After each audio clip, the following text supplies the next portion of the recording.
Hello, I'm Thomas Hare, Chief Content Officer of the Performance-Driven Marketing Institute, a not-for-profit trade association that serves companies in the performance and direct-to-consumer marketing world. Welcome to the latest episode of Take 20, created by the PDMI's Brand Response Council. These 20-ish minute live conversations featuring leaders in the performance marketing world speaking about the hottest topics in the industry are scheduled twice a month. Before we get to today's conversation, a housekeeping note. We'll be addressing any questions you have at the end of today's session. You don't have to wait to ask them. Utilize the questions tab on your control panel to type and send your question in.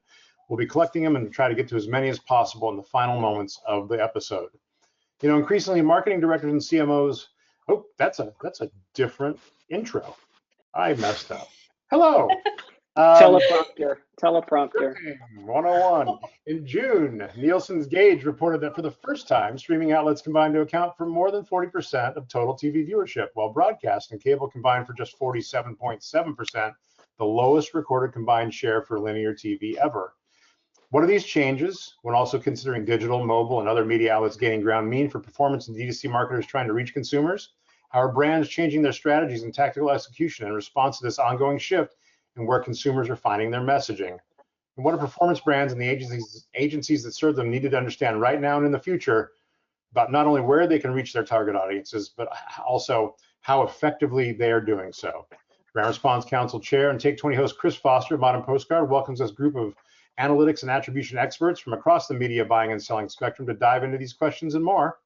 Today with us are Justin Fromm, Head of Insights for Samsung Ads, Randi Tutelman, Chief Customer Officer at Flowcode, and Ted Zollinger, Chief Analytics Officer at Modus Direct. Welcome, everyone. Chris, take it away. I'm going to go ahead and scrub this old piece of script from my notes. Bye-bye. Farewell, teleprompter. Greetings, everybody. Welcome in. I'm so excited to have all of you here and welcome into your first Take 20s. And we are going to jump right in because the changing media consumption habits is something that's really moving very quickly and is even becoming more pronounced. And I think a good example is the Olympics. I love Olympics. I remember watching them when I'm younger, and I'm old enough to remember like really significant moments when everybody watched the Olympics at the same time. I remember 1996 when the entire country watched Michael Johnson in that 400-meter final in Atlanta, and everybody had a collective moment when they watched it. But in this Olympics, it's much more convenient. It's incredibly convenient for me because I can watch any sport, any race, any event via the streaming services. So I have Peacock TV, and I pull it up on my computer when I'm cooking or when I'm doing a chore or whenever I want, and I can select the event that I want to watch. I can watch it on a variety of devices, computers, TVs. I can even watch it on my phone. So those days of these entire communities or even countries watching the same thing at the same time in real time are becoming fewer and far between. And the clear direction of media consumption is heading towards being an individual choice, not necessarily a communal experience. So clearly there are sociological impacts of these collective experiences or individual experiences. We're not going to dive into that. What we're really going to dive into is the performance and the marketing impact. With on-demand streaming, QR codes, newer technologies for shoppable TV, and the plethora of platforms from either TikTok to Tubi, brands need to reach consumers with a more finely tuned approach. And I think we're all recognizing that as marketers, is that the individual one-to-one marketing is something we all have to pay attention to. And we're learning what those are. Data is coming in to help us measure and compare what kind of tactics and funnels and customer experiences are paying dividends for the brands who are paying attention. All right, we are going to jump in. Really excited. Justin, we're going to get started with you. I have the first question off. So what kind of exposure does the Samsung Ads platform give brands? And with that, what are you learning about some of these programs? Sure. Hey, Chris. Hi, everyone. Thanks for having me. It's really good to be here and have this conversation with you. I mean, I think it's so interesting, all the details in that preamble. There was so much to it between what Tom was talking about with the gauge and just how much streaming time continues to grow to what you're saying in terms of on-demand and personalized content with the Olympics is a great example of what's happening overall in television. Samsung Ads, we bring, I think, I would touch on 3 areas where our platform kind of delivers for brands. So those would be scale, inventory, and data. So as we think about kind of audiences splintering and kind of moving off and finding their own content, finding scale can be very challenging. Samsung Ads has 72 million smart TVs in the US, 55 million households, and all of them can be reached with advertising. One of the things that I like to do in my role is try to add context for the audience of our numbers, because there are so many different numbers published by so many different people. It can be hard to understand kind of what is really meaningful for them. So when you think about what's available to advertisers today across all of the different streaming services, all the individual cable operators who are still out there, as well as broadcast, right? It's important to understand kind of the volume and the audience that's available to be reached across each and every one of those. And so we're very proud of our scale. We're the leading OEM in the country and the world for 18 years. When it comes to inventory, not only is it video content and lots of video content in lots of different places, from AVOD to FAST, free ad-supported streaming television. Samsung TV Plus is our own, and we have inventory there. We also have inventory across the different AVOD apps that are in our Samsung Content Network that we have the ability to serve into. But of course, now with smart TVs kind of being a digital extension and like a digital development around television, there's also lots of operating system ad opportunities. I know Randy's going to talk about kind of the evolution of video, but there's also the evolution of the television set, the ability to have display ads across the many screens that smart TV households now use as kind of their main kind of entry point into television viewing, and that is the native operating system. And then finally, of course, is the data, right? Because TV is digital, we have deterministic device-level data that helps us understand what our viewers are watching and what ads they're seeing, whether that's on linear or in streaming. So the new television world offers so much more to advertisers today. It really beefs up everything that they've come to expect from the great sight, sound, and motion that is television. Awesome, I love it. And I do have a follow-up question on about that. You had mentioned that putting context in for the numbers. It's about the context, right? But the question is kind of what is meaningful for brands? What are you finding? Because there are a whole host of KPIs, but we all know that not all KPIs are really the key performance indicators, right? There are a handful that bubble up to the top, the Magnificent Seven or whatever you want to choose. What are you finding as some of the most meaningful metrics that you can provide a brand to really give them the suggestion or the confidence of some of the data? So when you say confidence in some of the data, I mean, what are you thinking about? Where do advertisers? The idea that there are certain pieces of data that they can look at and say, I can make a decision off this data. This data is clear enough and suggest, because no data is conclusive. We know it's not 100%, but it can be very suggestive and say, yes, I can make a clear decision because of this really good piece of data. So, I mean, I think what we can say is that, so I think when I talk about context, I think everyone brings their own data to the conversation, right? TV has always been kind of the world of the best. You can be kind of the #1 network in total audience, or you can be the #1 network in adults 18 to 49, right? So there's always a way to kind of tell your best truth. So when I bring context, I often like to bring independent, objective, and verifiable third-party data. So when I talk about Samsung being 38% of the living rooms of smart TV households, I'm using data from the Advertising Research Foundation.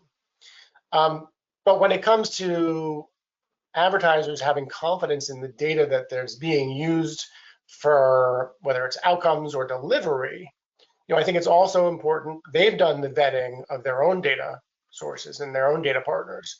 I think it's important that they're able to bring those data partners, to their advertiser, their publisher partners. That's a big piece of kind of the way things have changed as well. And the ability of publishers to be open and take in and utilize that data in different ways, whether it's measurement, whether it's attribution, whether it's enablement like Flowcode, right? We come together and we kind of are able to kind of make that happen for our advertisers, because when we deliver for them, right, we make sure that everyone's winning. Got it. Well, I like that answer. Thank you for that. And speaking of Flowcode, Randi, let's jump in and transition to you. You've been a Flowcode for good 5 years, I guess, or so. And you've been monitoring customer behavior and marketing performance since its outset. It's a performance marketing vehicle. So I guess my question to you is, what are you seeing that's different now versus when Flowcode was launched or even several years ago? Yeah, thank you for that. And I had a lot of fun kind of thinking back through my time, through my journey. And I have a few key areas I'll cover, but one of them that I wanted to start with is definitely like the adoption of API for scalability. So customers used to come to us and log into the interface, grab one code, and then kind of move on with their day. Or they were kind of coming to us for managed service, best practices, and really having us own that for them. And what we're seeing now is people are moving away from kind of a one-to-many approach. And you've already started to touch upon this a few times, is like the personalization, one-to-one, to do executions at scale.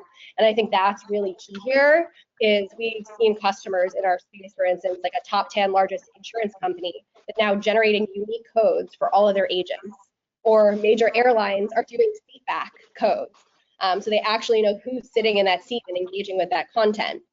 Or in automotive, for instance, at the vehicle information level, kind of one-to-one match for VIN numbers. And so this kind of consumer shift overall is taking a novelty or novel concept of a QR code, and they were willing at the time to click through and experience it, and they thought it was new and exciting, even though it's been around for a while. And now they're expecting kind of the Amazon model of kind of a one-click checkout process. They don't want to have multiple clicks. They want it to be tokenized. They want it to pre-populate with their information to minimize the number of steps and basically allow for efficiency, which goes back again to that personalization, which you kind of touched upon. That's what they're expecting. They want to have personal experiences, and brands want to provide personal content to those consumers who are engaging with them.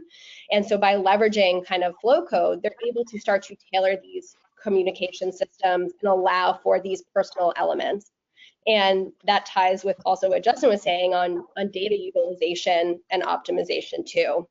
And that's been a big shift for us, where we've introduced a new concept, for example, of what we call a flow ID.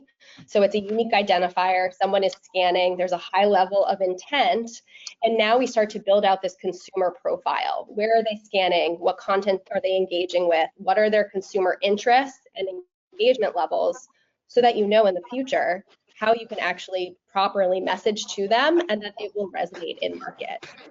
And I think that's a big shift. I like that idea, because what you're talking about actually, when we talk about changing consumer behaviors, so if I'm reading this right, Randi, you're going to get to this place. I guess the vision would be, what is that individual consumer doing in terms of their behavior, pulling that data back to the brand so that brand can then market to that consumer in the way the consumer wants to be marketed to. Exactly. That's 100% where we're going and what we're actually building right now. We kind of launched our new platform offering, and this is kind of that core focus, is the data insights and being able to kind of marry your first party data with all your other data sets, which we'll cover a little bit more detail later. And just last but not least in this model that I kind of wanted to highlight is a big shift is when we first started is people are now investing in having people in their organizations own kind of their QR and innovation strategy, whereas before it was very project based. Now it is a part of their core kind of go forward planning. And so I think that's been a big shift. And one of our big customers, it starts in one area, it may be training, but then you move to marketing, you move to events, you move globally, and that's kind of the evolution we're starting to see happen too. That's fantastic. I love it. So I guess, Ted, a question that I have for you is, Now, we've just learned about a couple of trends and where this is moving from what Randy talked about with some of these brands kind of latching on and seeing the gold in the hills. Across the multiple clients in a variety of industries, what kind of trends are you seeing? What are the trends that are revealing themselves? So the biggest thing we're seeing is that there's no separation between linear and streaming. There's way too much overlap, and most clients don't know how they're actually receiving content. We had an example of a local medical group we work with who contacted us after the Super Bowl and said, "Why are our competitors advertising during the Super Bowl?" And what we had to get them to is they didn't buy an ad on your local CBS station or Fox, whatever it was, but when you're watching TV through a Roku hooked up to a Samsung TV and you're watching a local station on Hulu Live, that ad comes from anywhere. We can't tell you why you got it, but you did. And so it's the fact that the world isn't as easily separated into an older audience watches linear, a younger audience streams. We have great success with older targeted products on streaming. And when you step back and think, people that are retiring now have been working on computers for 30 to 35 years. It's not the 65-year-olds we thought of 30 years ago. So we need to just start thinking about video content as a whole and using the tools like the stems on TV content that Justin talked about, or Flowcodes are a great example to figure out where people are getting to your website from. Mm-hmm. Yeah, and I think that's going to pose a challenge for marketers as they kind of try to stitch together attribution. And I also think, Ted, what you talked about is kind of debunking some of these generational cliches, right? In fact, we just talked about the baby boomer generation 2 weeks ago, where one of the everybody knows that baby boomers want to retire. That's not the case at all. They want to keep working, right? And also that they're not tech savvy. Not true at all. They're really active for multiple hours on devices. And so I think that what I'm curious about is we start seeing these customer behaviors change. I don't know if there's going to be like these broad sweeping generational generalizations, right? We do know that Gen Z has a different approach, but what we talked about being individual, my mom who likes to sit in front of the TV and watch Olympics, but her neighbor across the street or across the hall doesn't, right? They're going to watch on their computer because they're going to watch only the things they want to watch. So I think it's really that a sense of personalization is kind of one of these overarching themes. Justin, I'd like to go back to you because, like you said, you've got you're collecting viewing data deriving from over 235 million smart TVs globally. And in the US, you said you got about 38% penetration of the smart TVs in the households there. When you're looking at some of these data flow in, like this massive stream of data, are there maybe 3 insights that your team has gleaned and that can pass on to some of the people watching here? Sure, absolutely. I mean, I think I want to kind of respond to what Ted was saying when you were talking about with generations first, though, because I think when we talk about personalization, we've swung pretty far to the on-demand, anything you want, anytime, anywhere way to watch television. And in doing that, we forgot about one of the most important use cases of television, which is to sit down and turn it on and relax to what's happening, right? The joy of joining something in progress, whether it's something new to you or not, is a very important use case. And I think that's one of the reasons you're seeing such a big growth in the consumption of FAST. And we see tremendous growth in our own FAST service, but you can also see that across the board, again, through data like Nielsen's Gauge, with Tubi, continuing to grow and really outpacing many of the subscription video on demand services in terms of time spent. So that is in its own way some kind of personalization, right? You talk about, one person wants to sit down in prime time and watch the Olympics, the program that NBC has put together, and I want to sit down with my 15-year-old who runs track to watch the 200, right? I want to watch the women's 200. Like, that's what I want to watch, and I can find it. It's fantastic. So in that way, we're in this whole new world of personalization. And when it comes to generations, the question is, people who've grown up only knowing the ability to watch whatever you want when you want, how do they come to the idea of pre-programmed in-progress content? I think that's fascinating. And you said we weren't going to go into sociological aspects of all this, and I just broke your rule. So I apologize. No, you did break the rules. There are no rules in Take 20. I think that what's interesting when you start talking about the sociological impacts, psychological impacts, that actually all comes back to what we do in our profession from a marketing standpoint. Of course. To better understand audience behaviors, to understand, why people are doing what they're doing. So Randi, I'd like to know a little bit more about that Flow ID to build out a customer profile. It seems to me that that's kind of what's next in the next evolution of, beyond just a QR code that you scan to get a menu. It can be so much more, almost like a fingerprint. Yeah, that's 100% right. So that's exactly what we're working on building out. And it's all about how can we understand your history, which is really exciting. So you scanned something, you abandoned, you then decided to make a purchase later. What are kind of the additional potential brands that you're interested in? Is there information anonymized that we can provide you so that you understand that Randi, scanned and I enjoyed something in an automotive category, but I'm also watching the Olympics and I scanned that Instacart code and I'm interested in purchasing via Instacart, which you actually PDMI just published today, which is exciting to see. And so you really start to build out this profile. And I think this has only come to life though through automation. And we've touched a lot on the personalization, but really what we've seen in the past is like fragmented user journeys and having to look across multiple systems and not being able to string it together. And what we're focused on is how do we help with those integration, whether it's an MLS listing feed for a real estate agent or other third-party kind of tooling that you use. No one wants to go to multiple systems today. They want to have it in one place and really be able to understand those audience insights as well. Yeah, no, I like that too, because you try to perhaps glean some behavior patterns and then group folks into personas like, the one and dones versus the lingerers and all that stuff. So it'll be a fascinating journey. I think I'm curious to learn more.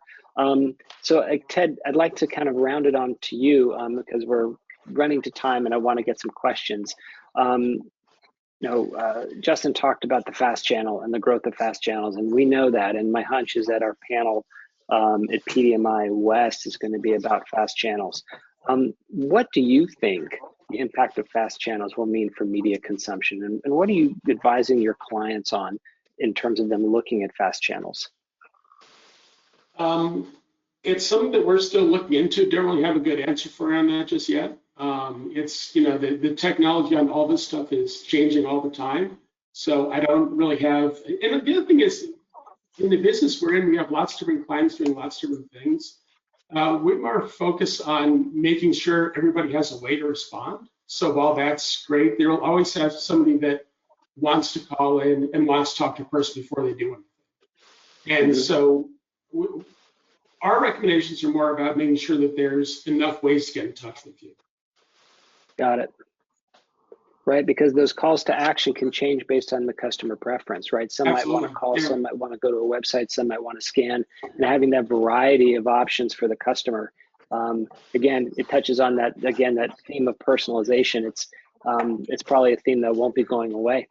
We are already at 11:27, which is awesome. We want to have questions from the audience. So Thomas, I'm sure that there are folks out there who want to learn from these masters of their crafts. There are some good ones, 2 or 3 good ones here. So let's get to them. And this is for anybody who wants to take a crack at it.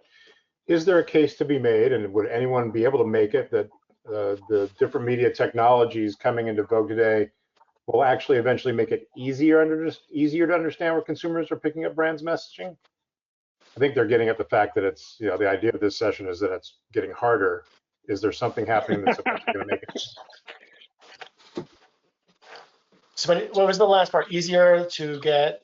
To where consumers are picking up the messaging from brands. picking up the messaging from it. Just basically seeing ads, I guess. Yeah, right. You know, I mean, I think we're moving in the direction of the cross-platform and cross-media measurement. Measurement has always followed technology and broadcast and distribution technology. And so it's always slower, and it always feels like it's never keeping up. And as technology gets faster, right, it's harder to keep up. I think we're getting there, and we're getting better. And we're doing a lot on our own to try to help our partners understand that, because originally CTV was really incremental to linear, right? But the truth is, everyone's moved. We pushed everyone to move media and budgets to CTV, and everyone does that now. But of course, now there are individual walled gardens across all the original and kind of legacy media companies and all the new media companies. And we're working hard to use our first-party data, as well as data that we're also creating in different ways, to identify. I think what you were talking about, Ted, is one of the challenges is where is that media landing? To understand, not only are you really reaching the entirety of your target, are you efficient in your frequency? Because I think that's a big question that advertisers have today. I know I can probably get close to most of the people I want to reach, but is there a ton of waste on linear? How can I reduce some of that? Is there overlap between my SVODs? So we're working on that. I think we're taking steps in that direction. And Justin, to your point, it's a matter of balancing the really finely targeted messaging get through streaming with the broad reach through linear that gets to as many people as possible with the right messages. Yep. Yeah, Ted, that's interesting, because you're talking about kind of the job of each channel, right? The job of each media channel, right? The job of linear is kind of the big broad message. The job of CTV or digital is more focused and more targeted, absolutely personalized and more targeted, right? They both have different jobs to do. Not one is better or worse than the other. No, they definitely work hand in hand. They can absolutely work hand in hand. But I would argue that because the majority of TV viewers today start with streaming, right? Television has now become streaming first. Streaming and CTV actually can also be those broad reach vehicles. And in fact, we need to kind of shift our mindset to that, because the linear audiences, continue to be small, and the people who watch the most linear TV are bombarded with frequency. And so we need to be able to kind of shift back and forth and help. And that's why we're working so hard to help partners like you be more efficient with that media spend, so that not only are you getting the right message to the right person, but you're doing it as efficiently as possible. That's a great answer. Great answer. I'm going to wedge one more in here, and it seems like privacy comes up a lot, no matter what our actual topic is. Data privacy comes up quite a bit. So this one came in. Privacy regulations are so decentralized but very active that can be hard to understand what data mining might run afoul of these rules. What kind of privacy concerns do you guys need to address, or are you guys addressing as your clients try to dig deeper into their data to make sure they're reaching their customers? Yeah, I can start. I'm definitely happy to have others chime in, but privacy is first and foremost at everything we do at our company. So you'll even see on our code design, we have a privacy policy on the bottom to ensure the consumer has the opportunity to opt in and provide their personal information. And I think that in the past, anyone could just go get a free QR code off the internet, and there have been a lot of indemnification issues take place because of that. And so that's actually how a couple of our partners actually came to Flowcode, is because they had their wrist slapped, and now we're the only solution they can actually work with. So, GDPR, CCPA, HIPAA, SOC 2, you name it, we want to ensure that everyone knows their data is protected and that their reputation is on the line. And that is extremely important to every brand, and becoming, front and center in almost every one of our conversations. And Randy, to your point, HIPAA is a huge problem, because especially when in medical advertising, there's sometimes we're not allowed to pixel sites for tracking. Exactly. So privacy is something that, for us personally, we don't capture any information at all from anybody ever. It's all just a bunch of hidden IDs and things we used to link together, but we don't privacy has to be paramount to everything you're doing. Yeah, I mean, I think that obviously privacy is built into everything that we do at Samsung. And I think the conversation when it comes to performance media is that, right, as long as everyone is kind of going in, ensuring that, you know, the basic level of privacy is met for our consumers, then that relationship, then that builds on that as that foundation. And whatever goes from there, then, you know, has privacy built in from the start. It will evolve, right? The government will get more involved in different ways. We're bound to see lots of things change. Regardless of what happens in November, you know, we'll see some big changes. But I think that, you know, the industry has already made it so far to be able to understand how to work through this, that, you know, we can kind of make sure that we kind of make the path forward to make sure that we are, you know, getting consumers what they want in terms of personalization, you know, in a way that protects the things that they don't expect for us to kind of not be, you know, involved in. So. Great. Well, I'm going to jump back in here with you guys and wrap this up. Thank you, everybody. Thank you, Chris, Justin, Randy, Ted, in order of how I see you. Really great insights, really good stuff. If you're out there viewing today, tell a friend about this episode. We're going to have it on our YouTube channel in a couple days, probably no later than Friday. So if you missed any of it or you want to have a colleague check it out, it will be there for you.